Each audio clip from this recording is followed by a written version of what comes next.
Welcome back to Is Your Faith Problematic? On this episode, we're going to be covering Metallica. This band is ancient, so let's just jump straight in because it's going to be very, very long. But before we start, let's have some content warnings. And starting off with a bang, there is their anti-Semitism. First, there's this picture of Hetfield and Ulrich doing a Nazi salute. More recently, Hetfield plays on this guitar that contains iron crosses. And if you don't know, iron crosses are neo-Nazi dog whistle symbols.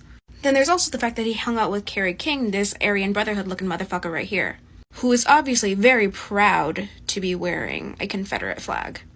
And then a video of one of their former members doing a Nazi salute and march.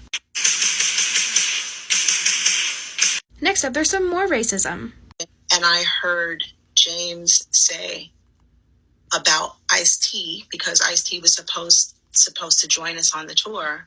He said, I don't want to share my stage with a N-word. And that story's even corroborated by Axl Rose himself. Before the show ended, though, Rose got in a few verbal licks at GNR's one-time tour mates Metallica, especially lead singer James Hetfield, whom Rose called a racist. Apparently because Axl blames Hetfield for keeping Ice-T and Body Count off last year's GNR Metallica tour. Then there's his racism against East Asian people, and his use of the O word, and making fun of the call to stop calling people that word. You don't know Kung Fu! All our Oriental fans smashing Metallica records. Isn't it Asian? Politically sensitive? Wow, man, I'm really enjoying. Then there was this statement that he was praised for speaking out against racism, even though at the beginning of it they talk about how they don't care who you voted for, as if Trump supporters weren't supporting racist policies.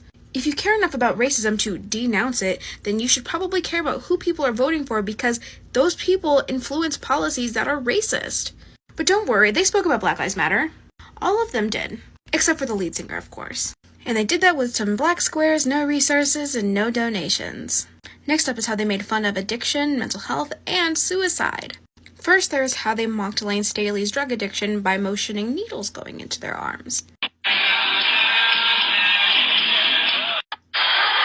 What I find weird about this is that they are so quick to make fun of somebody's drug addiction, but when James himself was put into rehab, that's when they started taking drug addiction seriously. But of course they only care about issues when it pertains them. And finally, there's how they mocked Kurt Cobain's suicide, days after it happened. What color was Kurt Cobain's eyes? Blue! One blue this way, one blue that way. I have 4 arms and 4 legs and worse than McDonald's. The remaining members of Nirvana. It was a good aim. There's probably much more of this considering that they're a band full of white men from the 80s, but this is all I could find for right now. So if I missed anything, please let me know.